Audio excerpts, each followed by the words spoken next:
Aloha and happy holidays, everyone. Today I'm in my Maui vacation rental property, fixing up a few things before I have an inspection by FEMA. I'm one step away from officially getting my property approved to rent as a long-term rental to people who have been displaced by the Lahaina Fire. Since I'm here, I figured I'd give you all an update on how this whole process has been working out for me so far. I'll share the exact rental amount that I'm receiving from FEMA for my property, as well as some of the pros and cons of this program. So if you know anyone that owns a property in Maui, share this video with them because they're definitely going to want to know the details of what is being offered.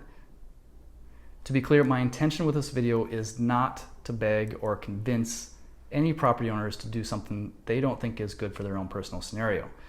I think it's important to keep in mind that we only need around 3,000 properties in order to house the remainder of the people who are still in hotels waiting for a long-term rental. To give you some perspective, there are more than 17,000 vacation rental properties on Maui, so we only need around 18% of them to enter the program. And given all the incentives, which I'm going to talk about, I do believe it should be easy to find the 3,000 properties where this will be a huge win-win for both the property owners and the Maui community.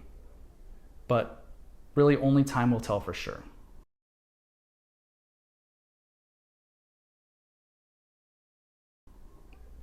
All right, let's dive into the details of my lease with FEMA.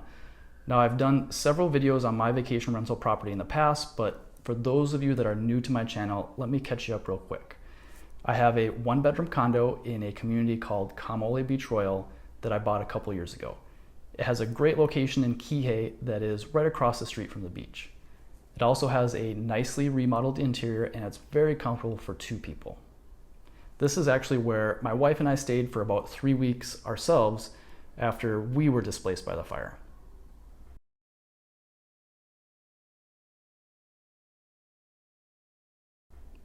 Now, let's start by talking about how I negotiated the rental amount.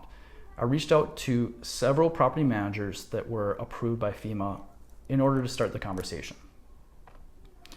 They all suggested that I propose an amount that works for me. Now, I know the governor had announced that he would try to match what owners had made the previous year as a vacation rental. And in 2022, I made just over $70,000 in rental income on this property, which makes my monthly average right around $5,900. So $5,900 is the monthly rental amount that I proposed to all the managers. And maybe I could have asked for more, but it really wasn't my intention to be greedy. I just wanted what I would normally make on the property as a vacation rental so I can continue to make my mortgage payments as usual. Now, only one of the property managers agreed to my price, so it was a pretty easy decision for me to work with them. By the way, feel free to reach out to me directly if you'd like me to introduce you to a couple of the property managers that I would recommend for this program. One of them is actually a local property manager. I know there's been some controversy about having out-of-state property managers working in Hawaii, but just know that there are on-island property managers that you can work with in this program too. If you'd like to have a quick chat about your personal circumstances, I can connect you with the property manager that I think would be the best fit for you.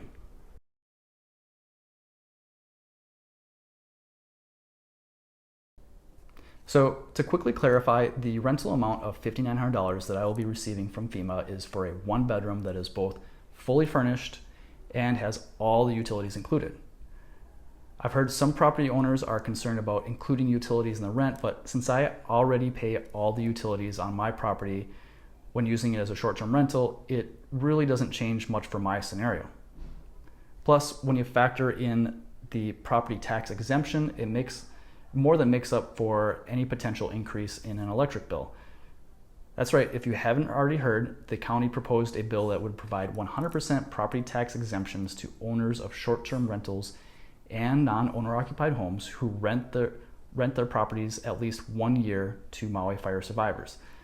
This year, I paid almost $8,000 in property taxes, so this incentive really makes it an obvious decision for me.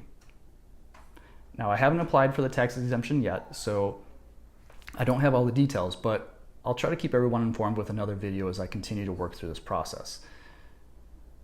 Another benefit to entering the long-term rental program is reduced property management expenses.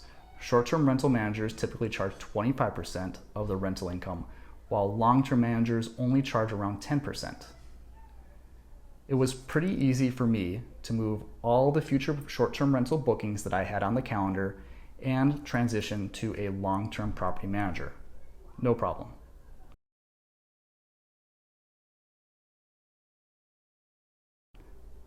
So with the combination of matching the short-term rental income, offering property tax exemptions, and reduced property management fees, you could ask why everyone doesn't join this program. Well, there are some potential drawbacks. First of all, the leases are for 12 months with 2 6-month optional extensions that are at the discretion of the renter. So it is essentially a 24-month commitment. Many property owners like to use their own property for several weeks or months out of the year for their own personal visits to Maui. So with the potential of 24 months on the lease, they won't be able to use their own property as they intended for a couple years. Of course, this wasn't a huge factor for me because I already live on Maui. And while I do enjoy using my vacation property from time to time, I definitely don't need it. I also think it's important to note that my condo is one of the more affordable short-term rental properties on Maui. So it's much easier for FEMA to match my potential short-term rental income than it will be for more expensive properties. Some of the more high-end resort condos command a much higher nightly rate. So it might be difficult for FEMA to match the short-term rental income on all properties. But the way I see it, there's really only one way to know for sure, and that's to make a fair proposal to FEMA for an amount that works for you and just see how they respond. So another concern I've heard from property owners is regarding the fact that they don't have any control over who rents the property because it's FEMA that will be the one that is matching the renters with the property.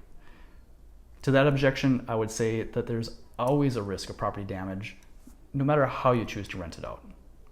As a short-term rental, it only takes one irresponsible renter to completely trash your place over the course of a long weekend. FEMA has said they will meet with renters once per month to make sure the property is in good condition, and they said they will cover the cost of any damages caused by renters. So for me personally, this isn't a huge concern.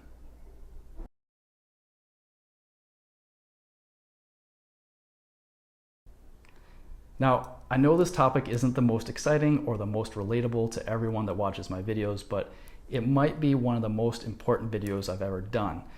It is so critical that we solve this housing crisis on Maui so we can continue to heal and work towards our new normal. I'd like to extend a huge thank you to everyone who is even considering renting their place to Maui Fire Survivors. If you have any questions, of course, feel free to reach out to me directly. I'd be happy to share everything that I have learned from my own personal experience dealing with FEMA so far. Don't forget to share this video with anyone you know that owns property on Maui and smash the like button. It does help to spread this valuable information. Thanks so much for watching, you guys. We'll see you on the next video. Aloha.